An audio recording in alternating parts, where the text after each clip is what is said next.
Those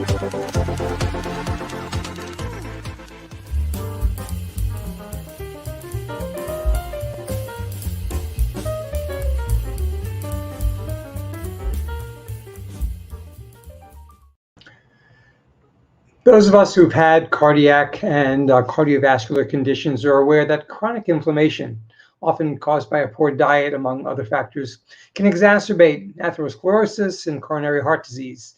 Certainly, inflammation isn't always a bad thing. It initiates the process of repair with injuries, with infections. But when inflammation is chronic, well, that's a whole nother conversation. Cardiovascular disease, asthma, rheumatoid arthritis, type 2 diabetes, among other diseases, can be triggered and made worse by ongoing inflammation. Tonight, we're joined by cardiologist Dr. Monica Aggarwal, who knows firsthand about inflammation, both as a doctor and a patient. Hi, everyone. I'm Jim Spellos from Planned Parenthood Metro New York, along with my co-hosts Judith Zerden and Ben Martins. We welcome you to this episode of Heart to Healthy Heart, plant-based conversations that can save your life. As always, we encourage you to use the chat box to tell us where you're viewing from, as well as to ask any questions of our special guest. And as always, we'll get to as many questions as we can as our 30-minute time slot will allow. Let's bring on the screen Dr. Aggarwal and everyone else so we can introduce her properly and get this all set up. So Dr. Monica Aggarwal is a board-certified cardiologist specializing in preventive management of heart disease with lifestyle techniques in conjunction with medications. Recently named Florida's Cardiovascular Researcher of the Year, she conducts research on nutrition education in medical institutions and on the impact of plant-based diets in cardiovascular disease. She's also a fellow of the American College of Cardiology, where she's a member of the Nutrition Council working on nutrition policies for the nation. A triathlete and author, Dr. Aggarwal is published in major medical journals such as the Journal of the American College of Cardiology and the American Journal of Medicine. Most recently co-authored Body on Fire, How Inflammation Triggers Chronic Illness and the Tools We Have to Fight It, as well as the Body on Fire Anti-Inflammatory Cookbook. Dr. Aggarwal, such an honor to have you here. Thank you so much for your time tonight. Oh, it's my pleasure. Thank you so much for having me. Well, let's go with the first question. I'll ask the softball question, which is, how did you get to a plant-based diet? Remember, we only have a half hour for the entire show, but if you can give a synopsis of your story leading up to that, that would be awesome for the audience. Sure. So as you pointed out, so thank you for the kind introduction. I'm a plant-based cardiologist. I'm a preventive cardiologist.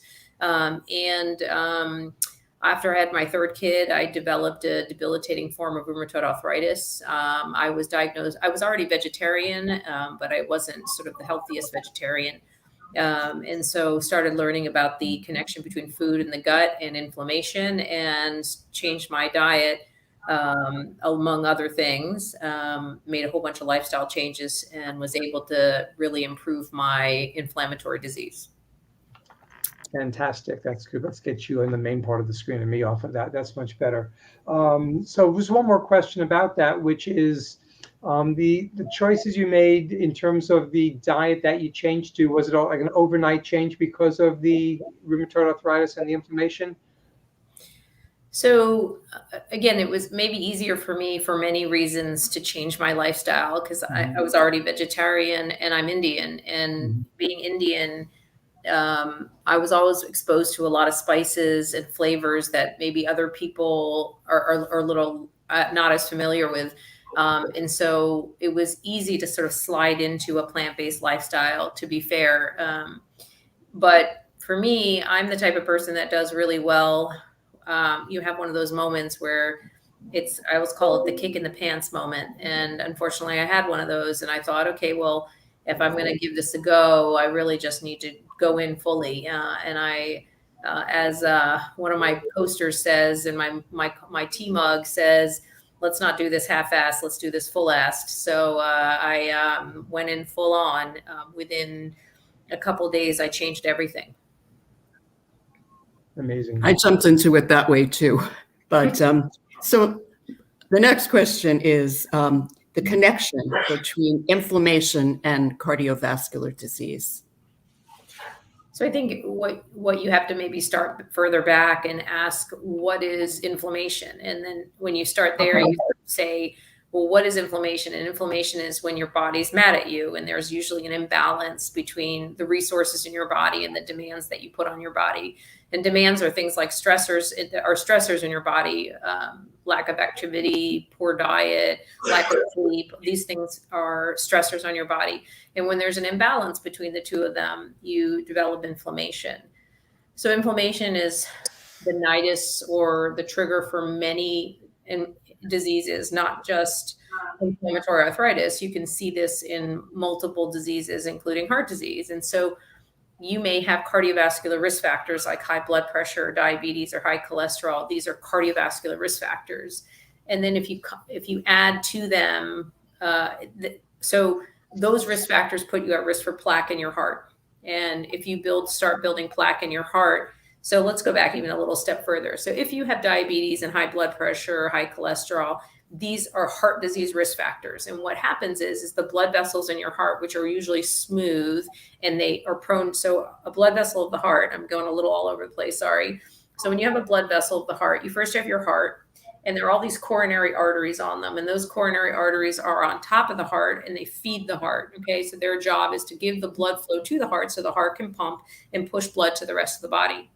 And when you have a risk factor like diabetes or smoking or high cholesterol, what happens is those soft blood vessels, which are open and close, they get damaged. And when they get damaged, they build small plaques in them. And those small plaques then become an area or focus where all the cholesterol can attach to and all these sort of abnormal deposits can attach to, and it builds a little plaque.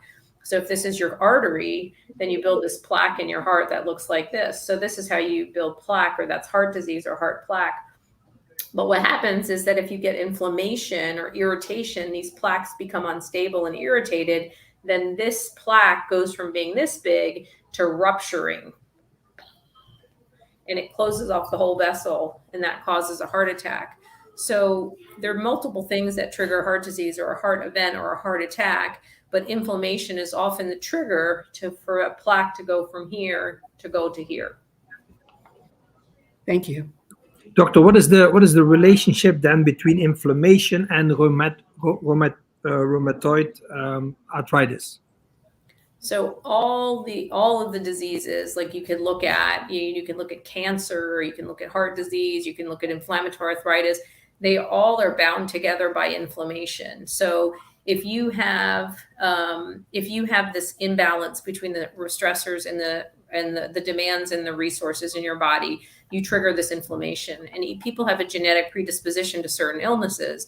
I had a genetic predisposition to rheumatoid arthritis.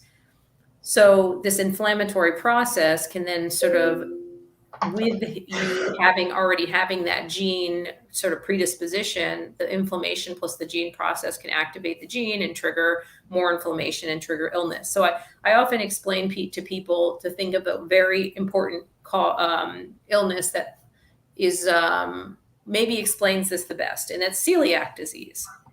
And celiac disease is when you have an allergy to gluten. Your body cannot take gluten. There's no way to fix that problem that we know of. It is an allergy, and it's other than to restrict gluten. You cannot eat gluten foods. But when a person who has celiac disease doesn't know it and they eat gluten, then what happens is it goes into their body, it goes into their gut, and it actually breaks the junctions of their gut and causes inflammation. When you get inflammation with celiac disease, initially it's just in the gut. So you might feel uncomfortable, you might feel diarrhea, you might just feel abdominal symptoms. But over time, with continuous intake of gluten, you get more and more inflammation. And that inflammation doesn't just stay in the gut, it goes all over the body. So you can get it you can get skin changes, you can have headaches, you can actually have seizures, you can get rashes, you can get arthritis. So if you understand it and think about that, is that just something you put in your body can then trigger inflammation, which then can trigger systemic symptoms. So when you think of that, then you should think about all these other illnesses like rheumatoid arthritis and all these. So that inflammation just doesn't just sit in one place. It can go to different places, and it can go to your joints. And if you're predisposed to an illness like rheumatoid arthritis, then it will trigger inflammation in those joints. So for me, the small joints of my hands and feet. Yeah, great. Can eating a whole food plant-based diet affect inflammation or decrease the level of inflammation in one's body? Yeah, so studies have shown this already. So this is not new data. We know that eating a plant-based diet will reduce inflammation. So if you compare in heart disease patients, a study was done at NYU that looked at inflammation and heart disease.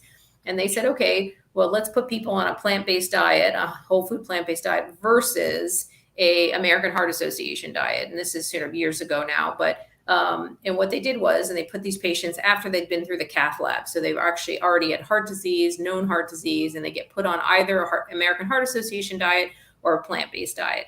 And what they were able to show is that the plant-based diet decreased inflammation more than an American Heart Association, so quote unquote, healthy diet. So eating plant-based will absolutely decrease your inflammation. I think what people get confused about with plant-based is there's a lot of plants that aren't healthy. And so understanding that when we're talking about eating plant-based, we want you to eat healthy plant-based foods, lots and lots of fiber, no processed foods, right? Oreos and Coca-Cola are plant-based. And so sort of, I guess they're sort of plants anyway. Now there's a lot of chemicals in them. And then if you eat those, you're not going to be healthy. Or, you know, a lot of these impossible meats and those things, which are very high in fat, they're not healthy for us.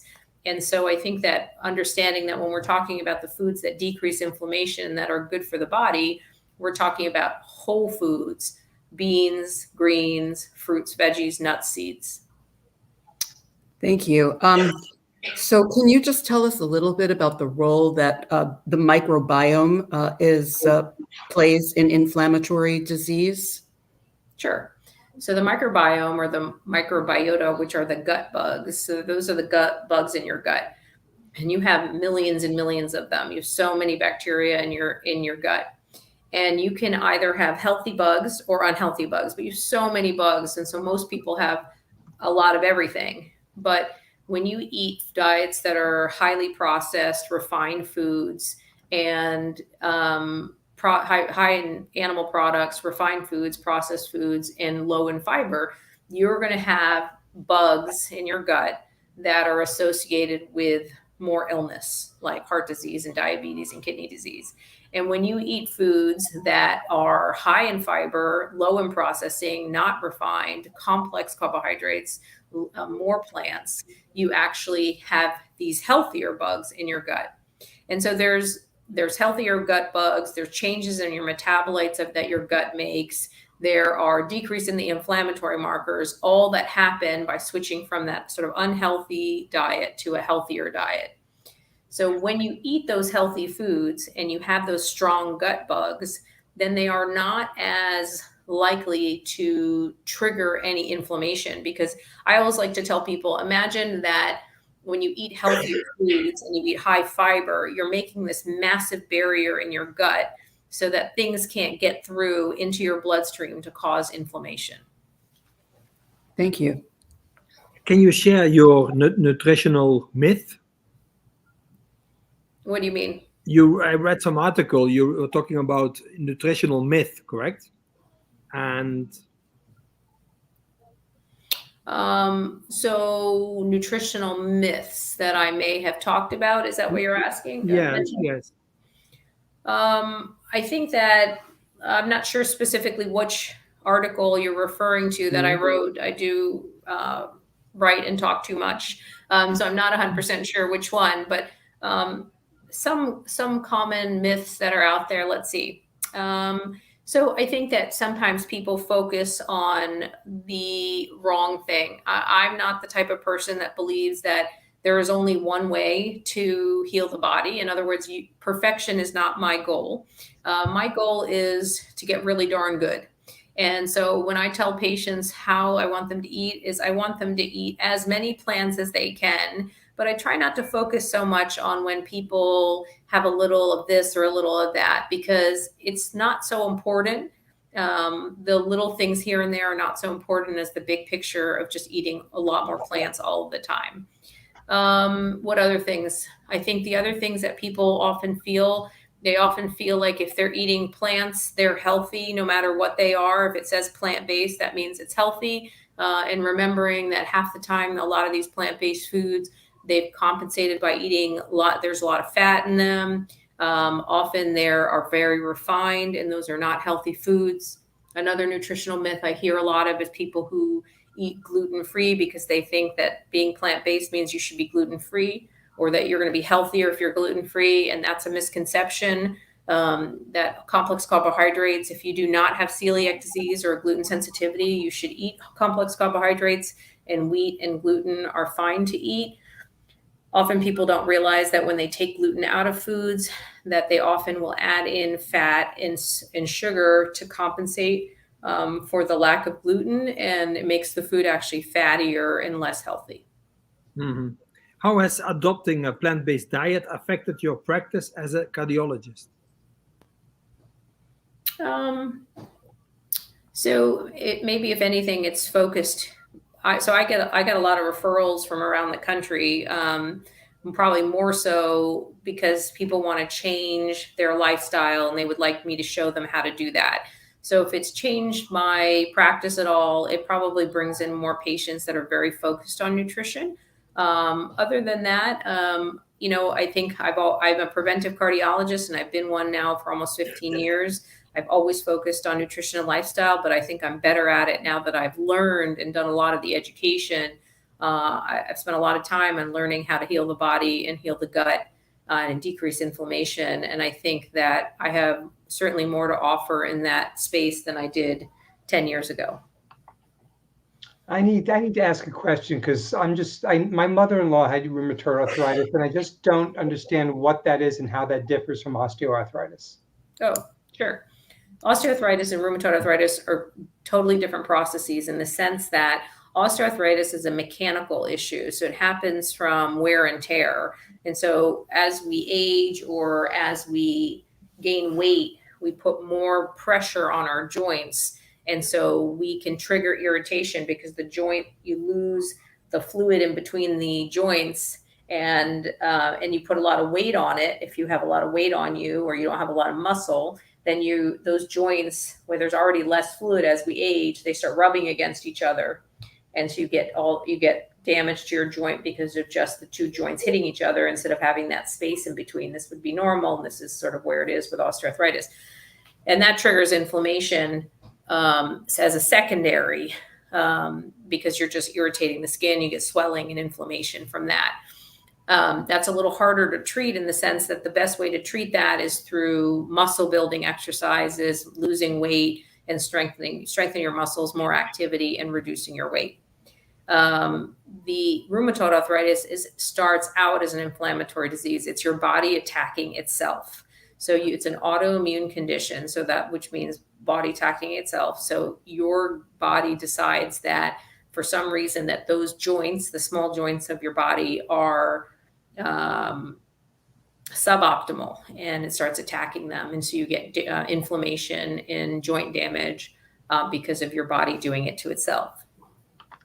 We have a question from one of our viewers I'd like to just put up on the screen right now, which is, should someone on a whole food plant-based diet, from your perspective, should they be taking a vegan omega supplement? There's so much controversy about omegas and what type of fats people should have. So what do you think?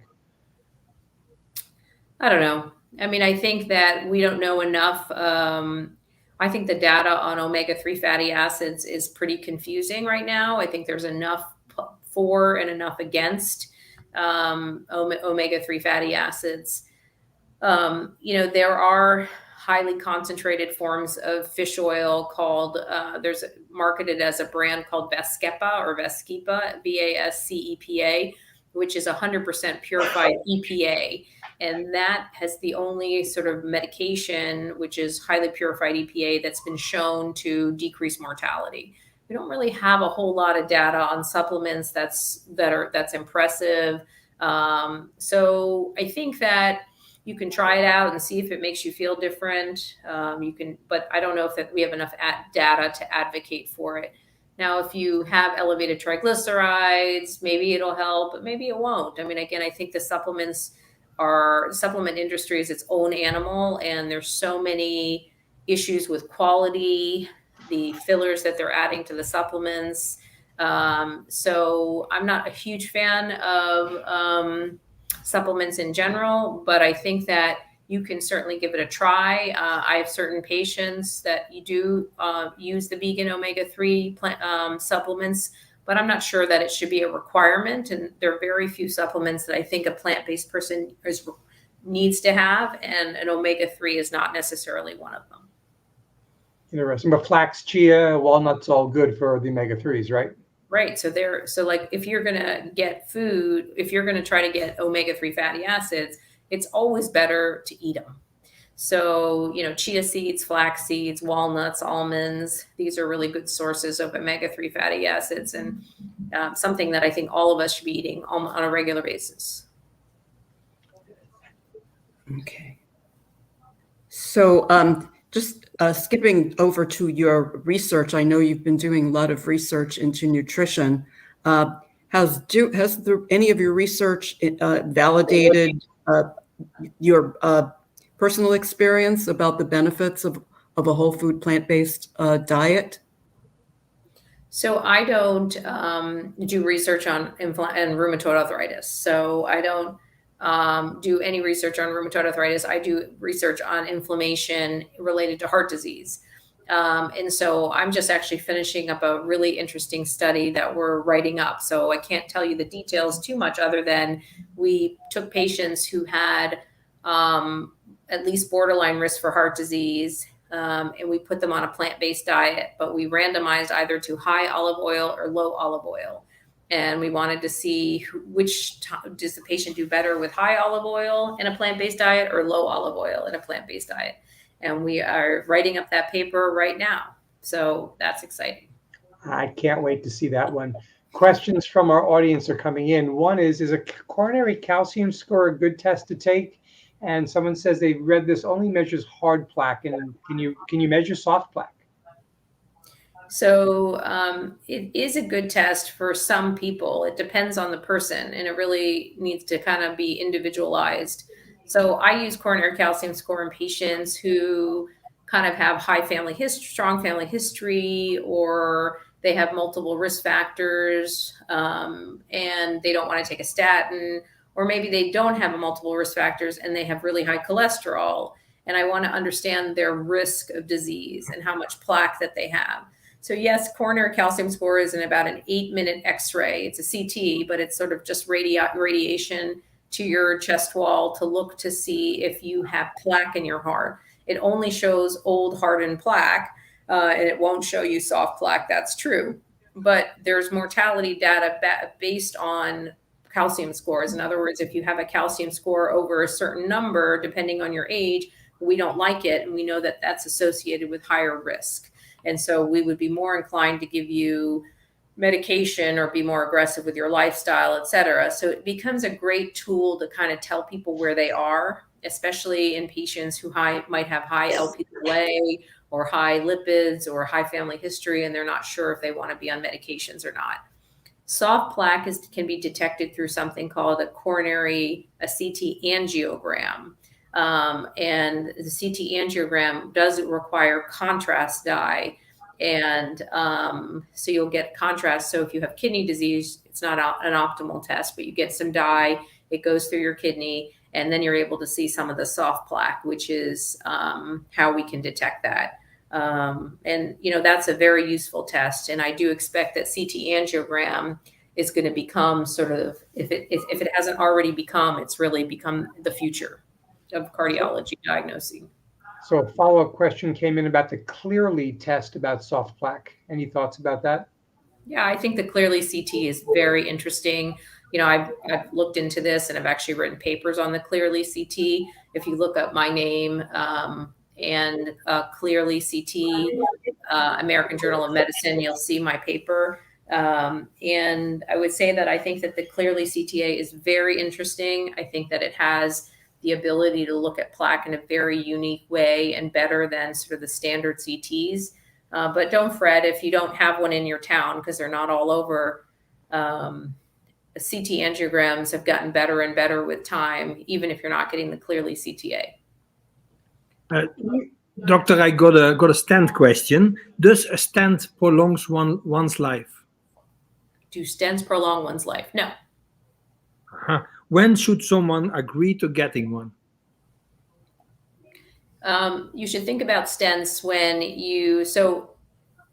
I shouldn't say that stents don't prolong your life. So if you have had an acute heart attack and you're in the hospital with an acute heart attack and an emergency, you're brought into the cath lab and you are having a heart attack on the table right that moment, then putting a stent in there will save your life. So you should absolutely get that stent put in. You should not fight that, because the data shows that if you get that stent, you will do better. Like I said, we will save your life. When I said that stents make you live longer, when I was thinking of patients who don't have an acute heart attack. So the data shows that people who have angina or have some heart disease, if you put a stent in those patients, you're not going to make them live longer, but you will improve their symptoms. So there are some people, and I have many in my clinic, that despite being on optimal medical therapy, despite really good diet, they still have angina and it's life limiting. And so I will send them for a cath and we'll put stents in if we need to. Going to ask a long question and try to paraphrase it, but talking about their mom who's followed whole food plant-based, hopes of reducing chronic inflammation and moderate pain, but she's yet to observe any change in pain or inflammation. She's discouraged. And the question really boils down to, is there a point when such a dietary change doesn't have any effect? And how long has she been on it? Can you go back? I can go back and it looks like she's been past 6 months. 6 months. I think things take time. And the longer you've been eating a certain way and the gut is sicker, it takes time to feel better. So, I think, I have a different feeling about 93-year-olds in general. So my feeling on that is that you made it to 93, you're doing great. I would just do the best you can, and not to be discouraged, live your life and do the best you can. With that in mind, is there more hope for her? Yeah, in terms of whole food, plant-based eating, for sure. I think that it just takes longer for some people because some people's bodies are super sick and it takes time to reduce that inflammation. Cool. One last question, Judy.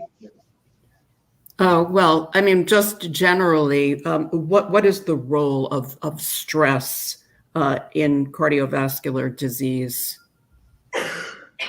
So stress is one of those stressors that puts demand on the heart. And so in times of high levels of stress, there's more inflammation, which can trigger more illness. So, there's actually a syndrome. Somebody asked me about this today. And when I was seeing patients, they said, can you actually have a heart attack from a broken heart? And so the answer is yes. So there's actually a syndrome in cardiology called broken heart syndrome, or Takotsubo, which is a weakening of the heart and can be associated with a heart attack, EKG changes, chest pain that's associated with high levels of stress. And so I think, so can stress trigger damage to the heart or inflammation or heart event? Yeah, it can. And so that's why I always tell people, because I'm not a one way is the only way kind of gal, because I think that you have to work on so many different things to heal your body. You have to work on your lifestyle in multiple ways, not just on nutrition. If you have a high stress life and you're not sleeping and you're constantly moving around and in intense and worried all the time, and you're eating plant-based, well, that's great, you're eating plant-based, but you have to try to work on those other components too, because more than one thing triggers inflammation and illness. And you have to sort of lean in and allow yourself the time to heal in these other spaces as well. And because people come to me all the time and say, I don't understand, I'm eating 100% whole food plant-based and I am not better. Why is that? So part of it is you have to kind of, accept that things take time and forgive yourself forgive the process and forgive yourself for life being imperfect. And it's imperfect. And there's so many things that trigger illness, and it's hard to fix all of them at once. And you just have to kind of honor your body, honor yourself, take your time, try to fix a little bit every day. I always tell people, try to get a little bit better every day. We just got one question coming in before we have to end up, but can a whole food plant-based SOS-free diet help offset the risk of heart disease associated with breast cancer treatment such as radiation and chemotherapy? Probably. I mean, the question as a scientist can't be answered because we don't know, right? That study will not be done. No one will ever do that study. But if you believe, which I do and know from studies, that eating plant-based reduces your risk of heart disease, then any sort of extra disease that you might have incurred by getting radiation to your left breast or excessive amounts of chemotherapy, you're hoping that you're decreasing or counteracting some of that. Now, is it perfect? I don't know. It depends on how much radiation, how everybody's body, everybody's genes. What I always tell people is this, is that we know that dietary changes and lifestyle changes work. And you may not completely resolve your issue or reverse your issue, but imagine if you didn't make those lifestyle changes, you'd be so much worse off from your illness. So you have to think about it as, and I always tell people, it's like the 1-2 punch. Like, why wouldn't you take the right medication and do all the dietary and lifestyle changes to heal your body? Because you got to do whatever you need to do to keep yourself healthy and strong. Great words. Dr. Aggarwal, we are so appreciative of your time tonight. On behalf of Judy, Ben, the entire community, thank you for your time. Thank you for your thoughtful responses. We really, really appreciate it. No problem. Have a nice evening. Take care. And let's just wrap it up with everyone else. Let's get us all together, because we are, believe it or not, coming up with this show at the 1 season mark, 1 full year of Heart to Healthy Heart. Judy, Ben, all I can say is what a great team we have. And thank you both so much for all you are, all you do for our organization and for the community. And what a great year it's been. Dr. Ostfeld, Dr. Williams, Dr. Gubizita, Dr. Reddy, Michael Greger, Caldwell Esselstyn, Andrew Freeman, Lee Ettinger, Michelle O'Donoghue, and tonight closing with Dr. Williams. Dr. Williams. And I hope I mentioned Dr. Williams, otherwise I'm going to get in big trouble. But an amazing doctor. So how do we begin year 2? I'll tell you how. Dr. Neil Barnard coming on our show next month, June 21st, to talk about the intersection of diabetes, type 2 diabetes, and cardiovascular disease. So if you want to watch any of our episodes again, please do come to the Whole Food Plant-Based, the Plant-Powered Metro New York channel. And on behalf of Judy and Ben, I am Jim Spellos, wishing you all a wonderful evening, optimal health, and see you again next time on Heart to Healthy Heart.